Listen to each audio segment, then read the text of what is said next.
बारामती लोकसभा मतदारसंघाच्या महायुतीच्या उमेदवार सुनेत्रा पवार यांच्या प्रचारासाठी 11 तारखेला पुरंदरच्या सासवड येथे जाहीर सभा जी आहे ती होणार आहे आणि या सभेच्या नियोजनासाठीच पुरंदरचे माजी आमदार विजय बापू शिवतारे यांच्या संपर्क कार्यालयात आता बैठक जी आहे ती पार पडलेली आहे. आपल्यासोबत विजय बापू शिवतारे आहेत. बापू, काय सांगाल, काय बैठकीत नक्की चर्चा झाली आणि कसं नियोजन असणार आहे या सभेचं? असं आहे की तुम्ही आता जे सांगितलं की प्रचाराची बैठक नाही, ही सभा जी आहे ती गेल्या 27 तारखेला मुख्यमंत्री आणि दोन्ही उपमुख्यमंत्री यांच्याशी जी 3 तास वेगवेगळ्या विषयांवर चर्चा झाली, त्या चर्चेला अनुषंगून मी तर माझ्या पत्रकार परिषदेमध्ये त्या दिवशी कुठचे विषय होते आणि काय कशाला मान्यता मिळाली ते सांगितलंच आहे. परंतु ही सभा ही जनसंवाद, शेतकऱ्यांशी संवाद यात्रा होईल, संवाद सभा होईल. आणि त्या सभेमध्ये जे ठरलेलं आहे की एखादी गोष्ट युद्ध करून जिंकून काय मिळवता येते, परंतु जर तहातच ती मिळाली तर युद्ध करायची कारण नाही. कोणत्याही प्रकारचं सामोपचाराने काम झालेलं आहे. आणि जे महत्त्वाचे जे विषय होते, एअरपोर्ट असेल, गुंजवणी असेल, राष्ट्रीय बाजार असेल, आमच्या खालची देवाची ओळी फुरसुंगीची नवीन नगरपालिका असेल, टॅक्सचा प्रश्न असेल, पाण्याचा प्रश्न असेल, 118 कोटीची पाण्याची योजना, गुंजवणीच्या पाईपलाईन पूर्ण करणे, या सर्व अतिशय महत्त्वाचे विषय, जेजुरीचा विकास आराखडा, ज्या ज्या चर्चा झाल्या त्या चर्चा हॉर्सेस माउथ, म्हणजे स्वतः उपमुख्यमंत्री, मुख्यमंत्री अजित पवार हे सगळे जनतेला सांगतील की काय नक्की ठरलं माघार घेत असताना. कारण मी म्हटलं बा, एवढा टेम्पोवर गेलेला असताना मी माघार घेणे खूप अडचणीचं आहे, लोकांना गैरसमज होतील. आणि मग जे ठरलं ते स्वतः ते बोलतील, लोकांशी संवाद साधतील. आणि संवादानंतर हा भाग आला किंवा एवढी मोठी सभा होईल. माझ्या मते आमचं प्लॅनिंग आहे 50,000 लोकांची ही मोठी सभा होईल. सासवडला सगळ्या मोठ्या सभा माझ्याच झालेल्या आहेत, त्याच्या अगोदरसुद्धा शिवसेनेच्या. त्याच्यापेक्षाही डबल टिबल अशा प्रकारची ही संपूर्ण सभा होईल. जिवंत सभा असेल.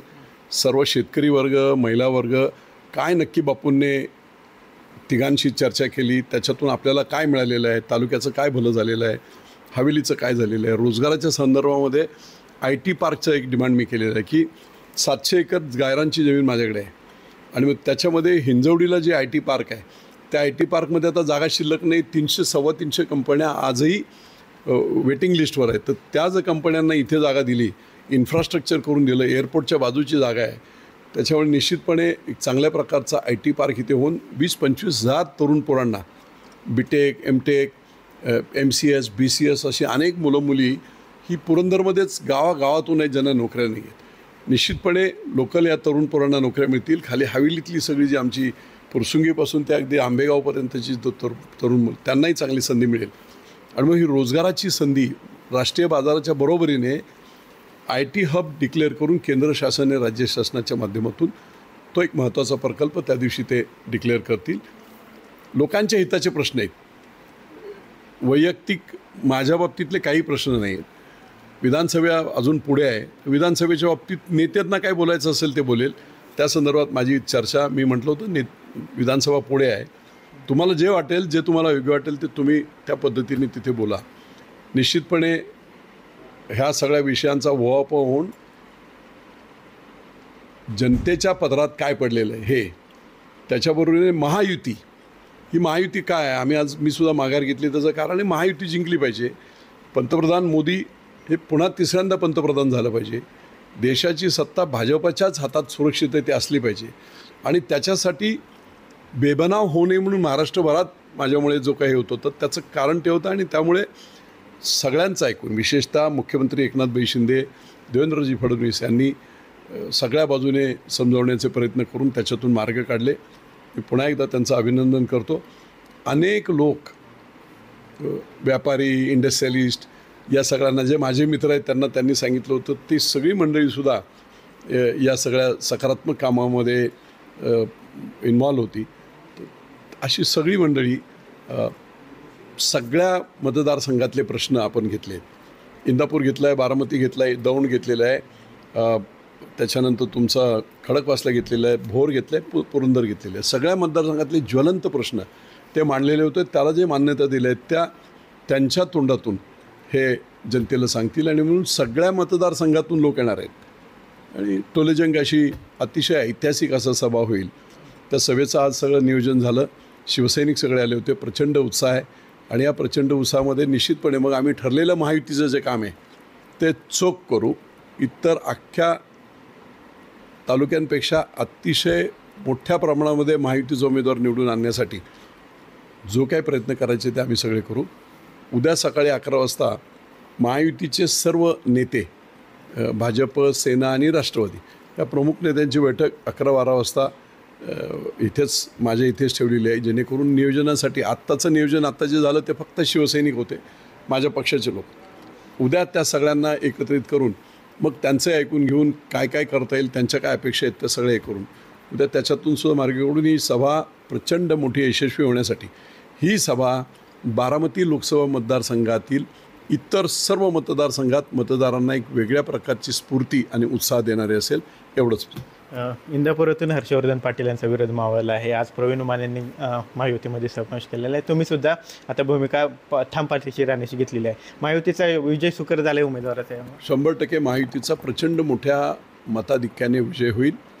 शेवटी महायुतीहून आम्ही सर्वजण एकत्र काम करत असताना टार्गेट हेच आहे की कुठच्याही परिस्थितीमध्ये सर्वसामान्य विजय नव्हे, एक चांगला मोठा विजय फरकाने करायचा आहे. याच्यासाठी आता सगळेच जण आपापल्या पद्धतीने प्रत्येक मतदारसंघामध्ये पूर्णपणे ताकद लावून निष्ठेने प्रामाणिकतेने महायुतीचं काम करतील आणि महायुतीचा उमेदवार निवडून आणतील.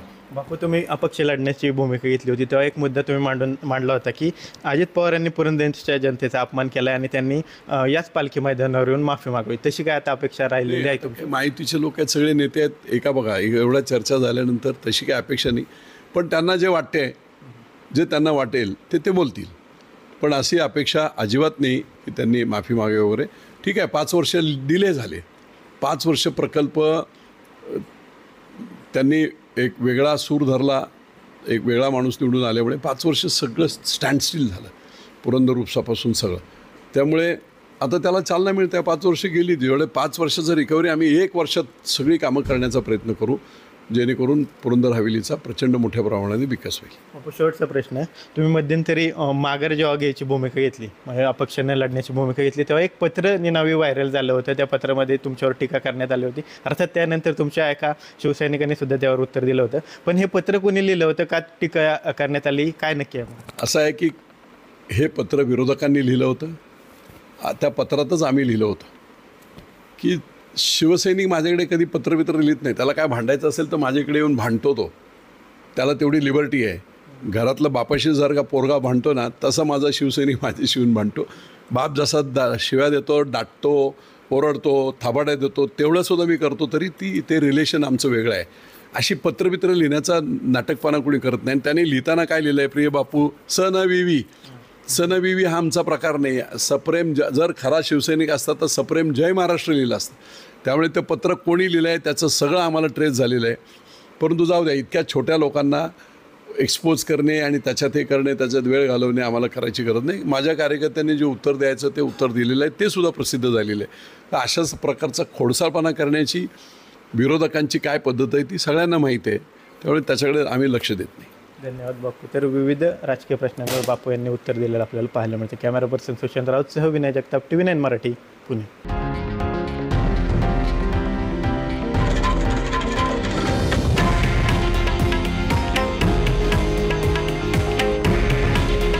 हे आहे देशातील नंबर 1 न्यूज नेटवर्क आणि आपण पाहत आहात TV9 मराठी. काळजी तुमची, हित महाराष्ट्राचं.